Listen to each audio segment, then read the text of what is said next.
प्यारे बच्चों नमस्कार। आपका स्वागत है हमारे चैनल जय क्लासेस पर। हम आपको भारतीय संविधान के अंतर्गत आज पढ़ा रहे हैं न्यायपालिका।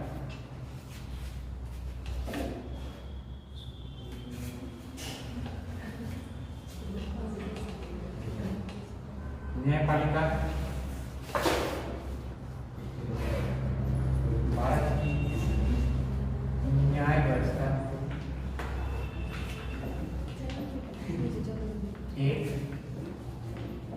एक गहरी न्याय व्यवस्था है। इसे बंद कर दो, वो आवाज आ जाएगी, दिक्कत करेगा। एक गहरी अथवा एकीकृत भी कह सकते हैं। एकीकृत न्याय व्यवस्था है।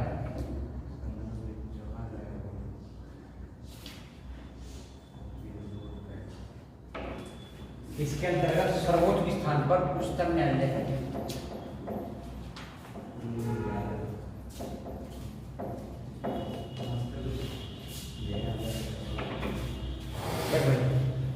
उच्चतम न्यायालय, इसे उच्चतम न्यायालय कह दो या सर्वोच्च न्यायालय कह दो, बात एक ही है।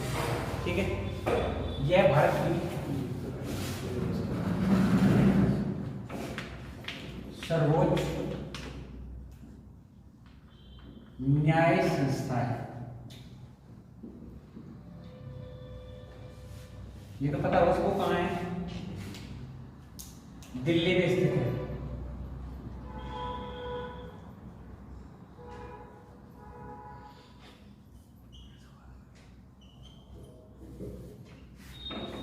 भारत का संविधान अनुच्छेद 124 कहता है, अनुच्छेद 124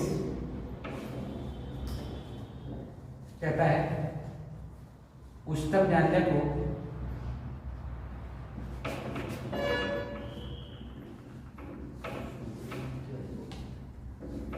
दीवानी एवं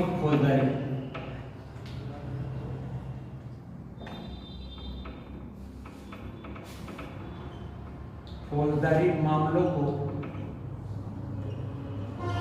जो निचली अदालतों द्वारा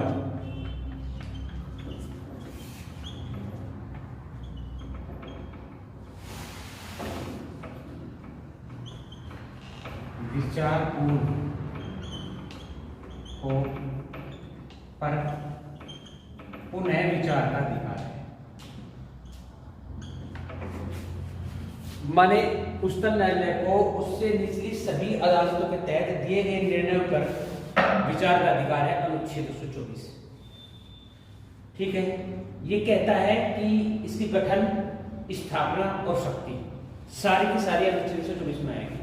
उच्चतम न्यायालय के गठन पर, इसकी स्थापना पर, इसके अधिकार पर जितने तथ्य होंगे सारे के सारे अनुच्छेद 124 के अंतर्गत आएंगे। क्या बताया मैंने? शक्ति, गठन एवं अधिकार।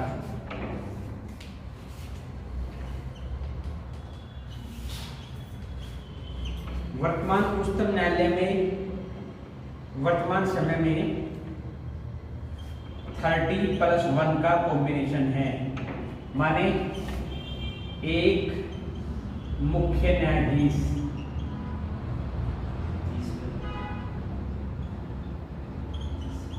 एवं 30 न्यायाधीश। जब संविधान का गठन किया गया उस समय ये 1+7 का कॉम्बिनेशन था जब संविधान बना। लेकिन क्या हो रहा है कि दिन प्रतिदिन आबादी बढ़ती जा रही है, उसी के आधार पर अपराध बढ़ते जा रहे हैं और उसी के आधार पर उच्चतम न्यायालय पर दबाव बनता जा रहा था कार्य का। तो समय समय पर इनकी संख्या जो है बढ़कर 8 से 31 हो गई। किसी भी उच्चतम न्यायालय के न्यायाधीश की नियुक्ति राष्ट्रपति द्वारा की जाती है। नियुक्ति की जाएगी राष्ट्रपति द्वारा।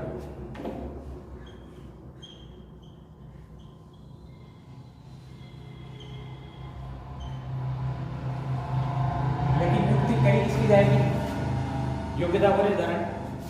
योग्यता एक तो वही योग्यता कौन सी? कि वो भारत का सबके लिए लागू है। अब तक राष्ट्रपति, उपराष्ट्रपति, प्रधानमंत्री या कोई भी वैधानिक पद होगा तो भारत का नागरिक होना जरूरी है। पहली कंडीशन होगी कि वो भारत का नागरिक। और क्या होगा बच्चों?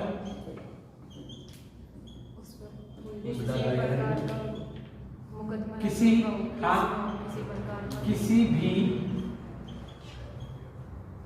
न्यायालय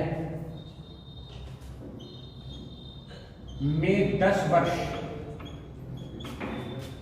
न्यायाधीश के तौर पर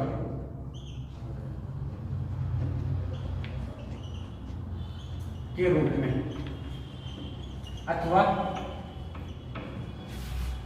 उच्च न्यायालय में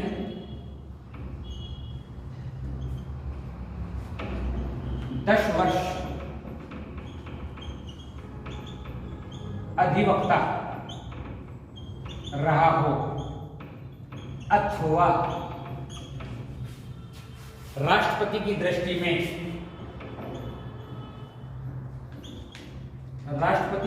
में कानून का अच्छा ज्ञाता हो।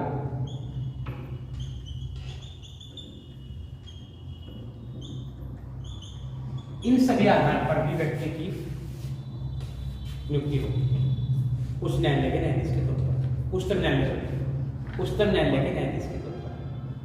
ठीक है। और क्या होगा बच्चों? ये अपने पद पर, इसकी निम्नतम आयु सीमा कोई नहीं है। निम्नतम आयु सीमा नहीं है, परंतु अधिकतम क्या होगी बच्चों? अधिकतम होगी 65 वर्ष। यानी नियुक्ति के पश्चात जब तक उक्त व्यक्ति की आयु 65 वर्ष नहीं हो जाती तब तक वो अपने पद पर बना रहेगा। ये भी योग्यता का निर्धारण है। अब ये तो योग्यता होगी, नियुक्ति होगी, लेकिन अगर उसे पद से हटाना हो तो, अगर पद से हटाया जाना है तो इसका मेथड प्रावधान ये है कि अगर वो व्यक्ति गैर वैधानिक कार्य करता है,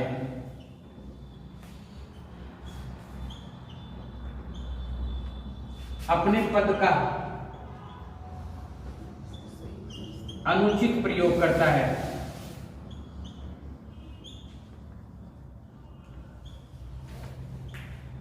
तो संसद के दोनों सदनों में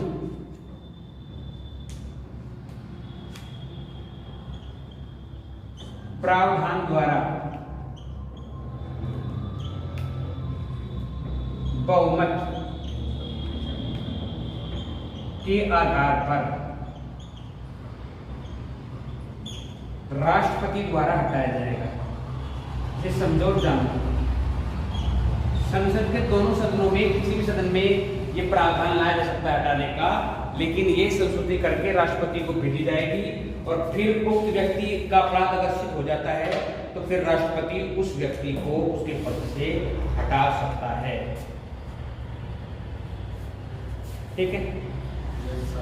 अब उच्च न्यायालय के जो विशेष, उच्चतम न्यायालय के जो विशेष अधिकार है उनके बारे में बात कर लेते हैं। शक्ति मैंने बात करी थी, उसके बारे में बात कर लेते हैं।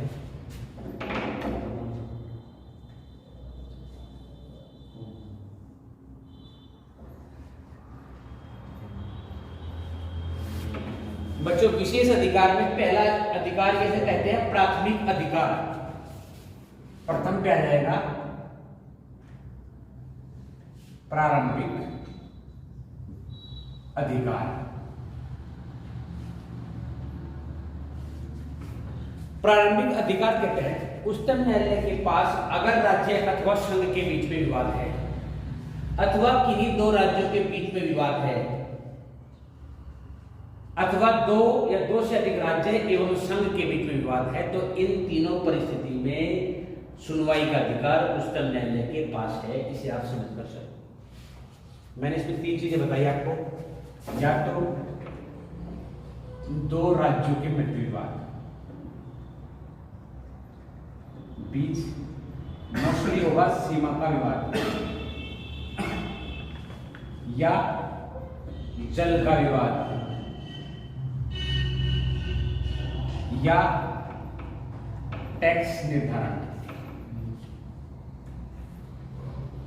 इन आधारों पर अगर दो राज्यों के बीच में कोई विवाद है तो इसे अपने संज्ञान में लेकर जहां जो है प्राथमिक या प्रारंभिक अधिकारों के आधार पर उच्चतम न्यायालय में सुनवाई की जाती है। दूसरा है संघ एवं राज्य के बीच।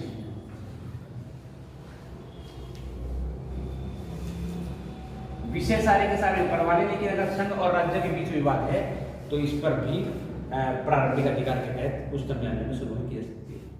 नंबर 3 है संघ एवं दो या दो से अधिक राज्य। सेम विषय सेम सारी चीजें, इनके आधार पर भी अगर 3 पक्ष शामिल हो जाते हैं, 3 पक्षों में एक पक्ष और 2 पक्ष हो गए राज्य और एक पक्ष हो गया केंद्र, तो इन तीनों के तहत भी कार्रवाई की जा सकती है। दूसरा पॉइंट है अपीलीय क्षेत्राधिकार। आउट ऑफ कैमरा तुम जरा देखना। अपीलीय क्षेत्राधिकार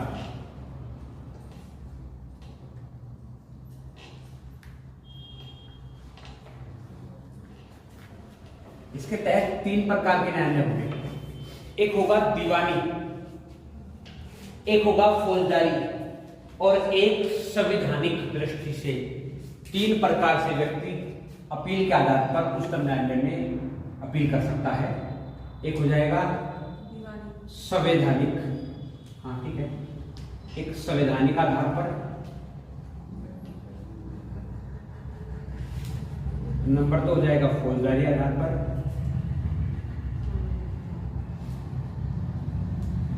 यानी फौजदारी मुकदमा कह सकते हैं साहब। और नंबर 3 दीवानी।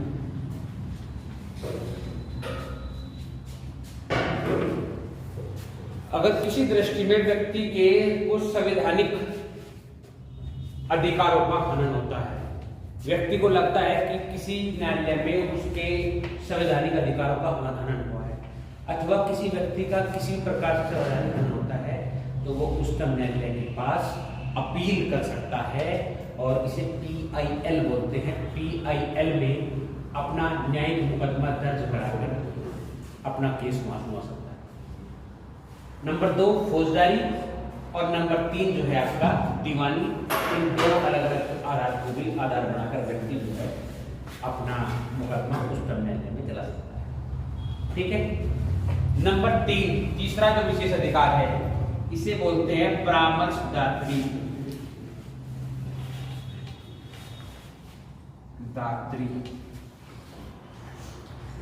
क्षेत्राधिकार।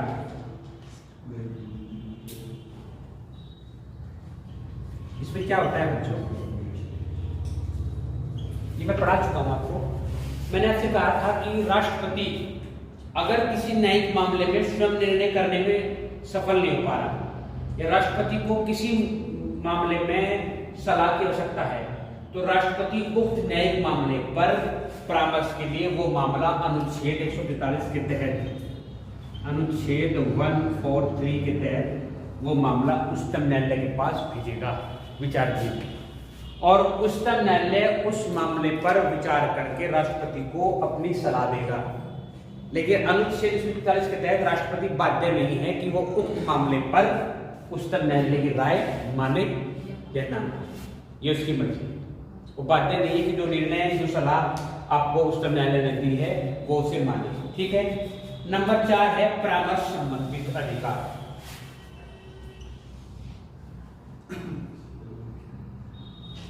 परामर्श संबंधित हो गया ना, पुनर्विचार।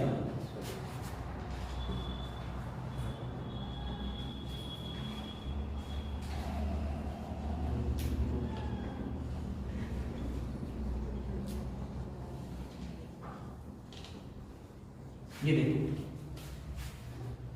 अनुच्छेद 137 आपको कहता है, अनुच्छेद 137 आपसे कहता है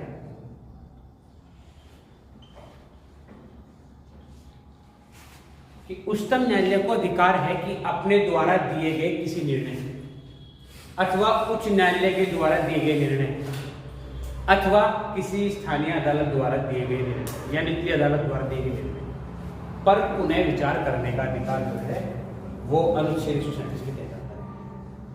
उस पुनः विचार के तहत पहले दी गई निर्णय को परिवर्तित किया जा सकता है। ठीक है, ये विशेष अधिकार में आएगा 4 में अनुच्छेद 133 के तहत बताओ समझ में आएगा। नंबर जो 5 अधिकार है वो है अभिलेख, अभिलेखा क्षेत्राधिकार। इसके तहत उच्चतम न्यायालय द्वारा दिए गए निर्णय निचली अदालतों को एक कोरम के तहत प्रयोग किया जाएगा। अगर किसी विषय पर उक्त विषय पर उच्चतम न्यायालय ने कोई निर्णय दे दिया तो वो निर्णय निचली अदालतों के लिए साक्षी के रूप में कार्य करेगा, उसे आधार बनाया जा सकता है। उक्त विषय पर उच्चतम न्यायालय ने जो निर्णय लिया है उसे आधार बनाकर निचली अदालत माने उच्च न्यायालय एवं निचली अदालत जो है अपना निर्णय सुना सकती है। ये अनुच्छेद 129 के तहत संविधान है, संविधान में अनुच्छेद 129 के तहत। बात समझ के चलो। आप बहुत बार आधार बनाकर कह देते हैं कि उक्त मौलिक अधिकारों का फला फैसला उच्चतम न्यायालय ने सुना था, उसके आधार पर उक्त व्यक्ति अपना फैसला निचली अदालत से मान सकता है। ये जज जब निर्णय सुनाता है तो वकील किसी निर्णय के पक्ष में मांग करता है तो उस परिस्थिति में भी इसका प्रयोग किया जाता है अनुच्छेद 129 का। अगर कोई फैसला ऐसा सुना रखा है, ऐसे ही अपराध में एक व्यक्ति को फांसी की सजा हुई है तो उसे उच्चतम न्यायालय ने फांसी की सजा दी है तो उसे आधार बनाकर लॉयर निचली अदालतों के सामने ये पेशकश कर सकता है कि उक्त मामले में उस व्यक्ति को फांसी की सजा हुई थी तो इसे भी होनी चाहिए। ठीक है, कोई दिक्कत नहीं आता। अंतिम है मौलिक अधिकारों का संरक्षण। पहले पढ़ चुके हैं शायद तस्वीर से अनुच्छेद कितना 32 डॉक्टर भीमराव अम्बेडकर ने जो है क्या कहा है, संविधान की आत्मा कहा है। तो ये मौलिक अधिकारों का संरक्षण अगर किसी विषम परिस्थिति में किसी व्यक्ति के मौलिक अधिकारों का हनन हो रहा है तो वो उच्चतम न्यायालय में अपनी पिटीशन फाइल करा सकता है और अपने मौलिक अधिकारों के संरक्षण के लिए याचिका दायर। ठीक है, ये 6 हो गई। ये 6 विशेष अधिकार है उच्च न्यायालय के पास। आगे बढ़े। उच्चतम न्यायालय मैंने समाप्त कर दिया। अब इससे जो निचली अदालत है इसके बारे में हम बात करेंगे, वो है उच्च न्यायालय।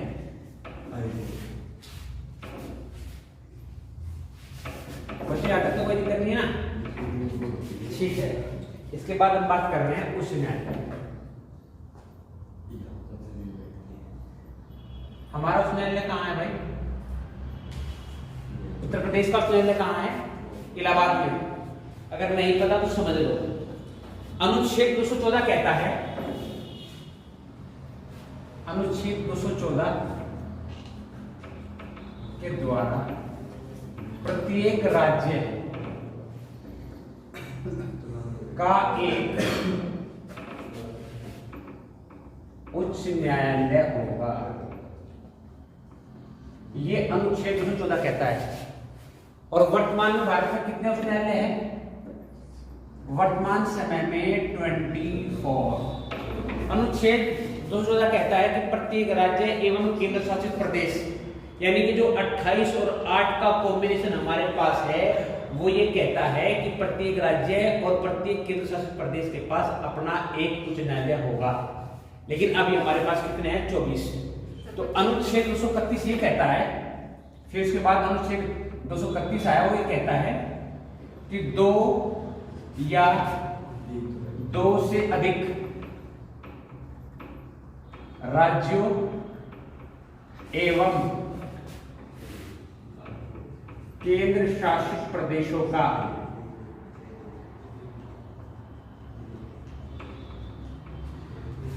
एक उच्च न्यायालय हो सकता है।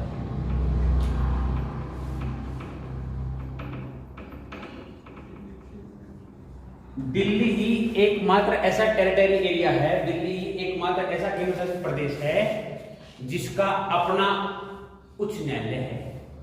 उसके अलावा साथ के साथ उच्च न्यायालय किसी अन्य उच्च न्यायालय के साथ अटैच किए गए हैं। ठीक है, अब हम बात करते हैं यहाँ के न्यायाधीश की। मैंने आपको बताया था कि उच्चतम न्यायालय में संख्या फिक्स है 30+1, लेकिन यहाँ हर उच्च न्यायालय में, हर एक राज्य के उच्च न्यायालय में संख्याओं का कोई सीमित संख्या नहीं है।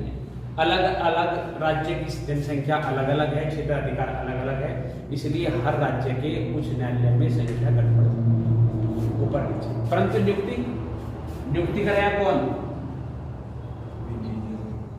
नियुक्ति फिर भी राष्ट्रपति करेगा। किसकी संस्तुति पर? उच्चतम न्यायालय के मुख्य न्यायाधीश की संस्तुति पर। समझे कि नहीं समझे? अगर उच्चतम न्यायालय का मुख्य न्यायाधीश जिसके बारे में सिफारिश करेगा, उसके आधार पर राष्ट्रपति उच्च न्यायालय के न्यायाधीशों की नियुक्ति करेगा। लेकिन शपथ कौन दिलाएगा? इनको शपथ दिलाएगा उक्त राज्य का राज्यपाल। याद रखना। हाँ भाई, तुम इंग्लिश में गवर्नर कह रहा है, हिंदी में राज्यपाल कह रहा है, बस इतना ही अंतर है। ठीक है, अच्छा ठीक है। अब योग्यताओं की बात करें बच्चों, एक योग्यता तो वही होगी कि वो नागरिक हो भारत का, पहली योग्यता तो जरूरी है। दूसरी योग्यता है कि उसने 10 वर्ष तक, कम से कम 10 वर्ष एक या एक से अधिक उच्च न्यायालयों में अधिवक्ता रहा।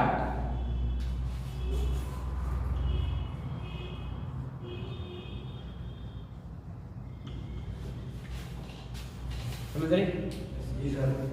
दूसरा, 10 या 10 वर्ष से अधिक निचली अदालतों में न्यायाधीश के तौर पर कार्य कर चुका है। ठीक है, यहां संविधान का विशेष ज्ञाता होने वाली कंडीशन लागू नहीं होती, ये आप जानकर चलो। इससे पहले तो पढ़ा चुका हूं, बता चुका हूं। अभी उच्चतम न्यायालय का मुख्य न्यायाधीश बताया। उच्चतम न्यायालय का मुख्य न्यायाधीश अगर एक बार उच्चतम न्यायालय से 65 वर्ष की आयु में रिटायर हो गया तो वो किसी भी न्यायालय में ना ही निचले अदालतों में, ना तो न्यायाधीश के तौर पर और ना ही अधिवक्ता के तौर पर कार्य कर सकता है। ये बात आप जानकर चले। यहाँ भी वो कंडीशन कार्य करेगी इसके लिए भी, अगर ये व्यक्ति किसी उच्च न्यायालय में मुख्य न्यायाधीश के तौर पर कार्य कर चुका है तो उस उच्च न्यायालय में ये अधिवक्ता का कार्य नहीं कर सकता है। उसके अलावा किसी अन्य उच्च न्यायालय में अधिवक्ता का कार्य कर सकता है। इस बात को जानकर चलो, समझकर चलो और मुझे बताओ तुम्हें समझ में आ रही कि नहीं। बोलो, बताओ समझ में आ रही क्या? ठीक है, आयु सीमा में थोड़ा सा चेंज हुआ है। यहाँ आयु सीमा उच्चतम न्यायालय के मुख्य न्यायाधीश कितनी थी बच्चों? कितनी थी? अभी तो बताया था 65 ईयर थी। इसकी है 62 वर्ष। थोड़ा सा और एक कंडीशन अप्लाई होगी यहाँ। कंडीशन अप्लाई ये होगी कि 104 में संविधान संशोधन द्वारा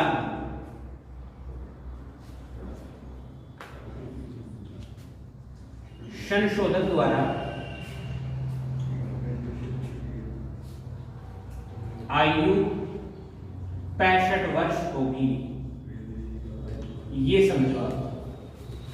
इन्होंने डिमांड करी होगी, मांग करी होगी कि उच्चतम न्यायालय के मुख्य न्यायाधीश की आयु 65 वर्ष और उच्च न्यायालय के न्यायाधीश की आयु 62 वर्ष। कहीं गड़बड़ है। तो इसी के तहत 104वां संविधान संशोधन किया गया और उसी के तहत इसकी आयु में वृद्धि कर दी गई। ये भी योग्यता के तहत किया गया है। पद से अगर हटाना हो तो, अगर पद से हटाना हो तो जैसे प्रावधान उच्चतम न्यायालय के न्यायाधीश का है ऐसा ही इसका, दोनों को सेम प्रावधान से हटाया जाएगा, उसे भी राष्ट्रपति द्वारा और इसे भी राष्ट्रपति द्वारा, दोनों को राष्ट्रपति द्वारा सेम प्रावधान कहते हैं। अब बात करते हैं क्षेत्राधिकार के बारे में।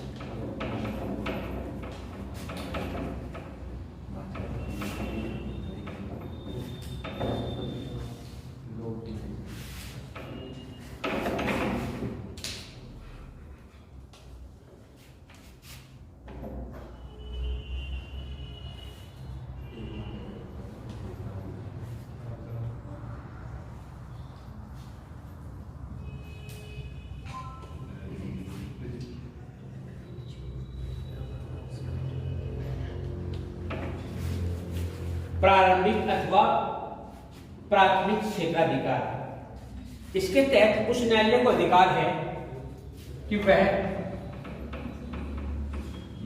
मौलिक अधिकारों का रक्षण एवं क्रियान्वयन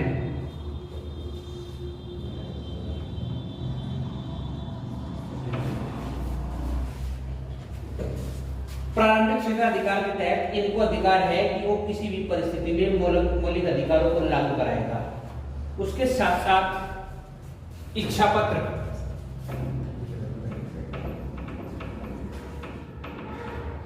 विवाह, तलाक एवं अन्य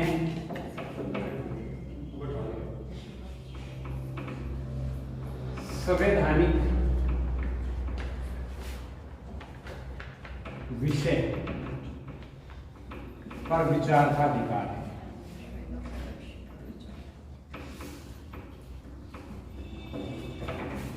प्रारंभिक क्षेत्राधिकार के तहत ये सारे के सारे अधिकार उच्च न्यायालय के पास रहेंगे। दूसरा है अपील का क्षेत्राधिकार।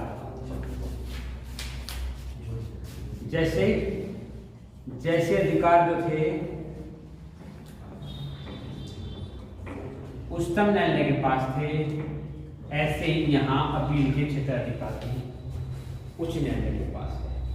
कोई व्यक्ति 5 लाख या इससे अधिक के कबल, धोखा अथवा विवाद की परिस्थिति में दीवानी न्यायालयों के तहत उच्च न्यायालय में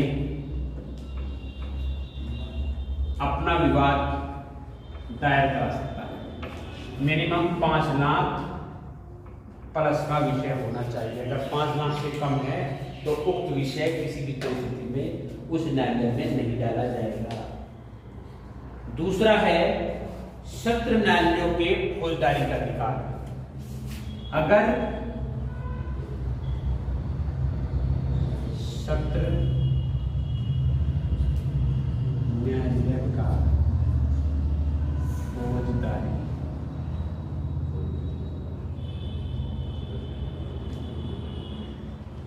यहां क्या करेगा व्यक्ति? अगर किसी व्यक्ति को सत्र न्यायालय से किसी विषय पर कोई फैसला सुनाया गया तो उक्त फैसले में व्यक्ति संतुष्ट न होने की परिस्थिति में अपनी अपील उस न्यायालय में दर्ज करा सकता है और उस न्यायालय को अधिकार है कि उक्त विषय पर निचली अदालत द्वारा दिए गए निर्णय को बदल सकती है अगर वे उचित समझे तो। जरूरी नहीं है, लेकिन अगर संवैधानिक दृष्टि से उस निर्णय में कोई परिवर्तन की संभावना है तो ये किया जा सकता है। ठीक। नंबर 3 है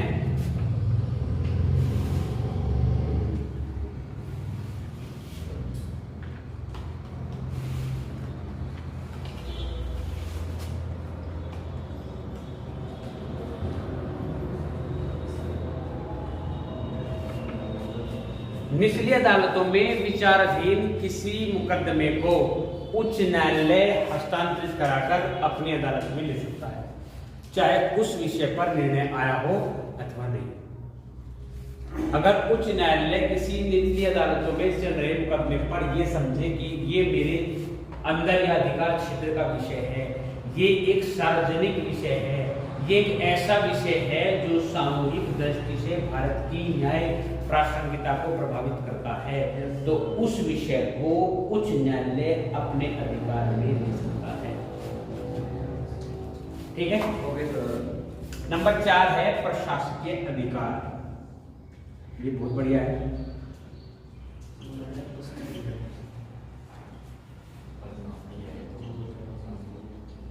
ये कहता है कि उच्च न्यायालय में अपनी उच्च न्यायालय को उसी न्यायालय में नियुक्ति, किसी की नियुक्ति होनी तो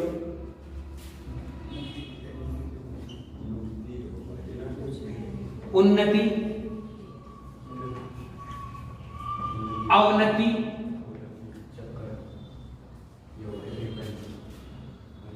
वेतन वृद्धि आदि का अधिकार है। ये क्या कहता है? ये कहता है कि उस न्यायालय के अंतर्गत कार्य करने वाले व्यक्तियों की संख्या भी बढ़ाई जा सकती है, उनकी नई नियुक्ति की जा सकती है। इसके आधार पर प्रशासनिक अधिकार पर किसी व्यक्ति के पद की प्रमोशन किया जा सकता है उच्च न्यायालय के इस विशेष अधिकार के तहत, और किसी का डिमोशन भी हो सकता है अवनति। ठीक है। भत्ते अथवा वेतन वृद्धि भी प्रशासनिक अधिकार के तहत उच्च न्यायालय अपने अधिकार में कर सकता है। क्लियर हो गया? उच्च न्यायालय का न्यायाधीश निचली अदालतों में एक अधिवक्ता के तौर पर कार्य नहीं कर सकता। मैंने आपको बताया उस न्यायालय का न्यायाधीश अगर अधिवक्ता के तौर पर कार्य करना चाहता है तो केवल उस न्यायालय को छोड़कर जिसमें वो एक जज के रूप में कार्य कर चुका है उसे छोड़कर अन्य सभी अदालतों में कार्य कर सकता है। इसके साथ ये टॉपिक खत्म हो गया न्यायपालिका का। किसी का कोई कंफ्यूजन डाउट हो बता बोर्ड नजर आ रहा है? बोर्ड तो नहीं हुए? नहीं हुए? चलो ठीक है। ये वीडियो आपने ध्यान से देखा उसके लिए बहुत बहुत धन्यवाद। Thank you very much.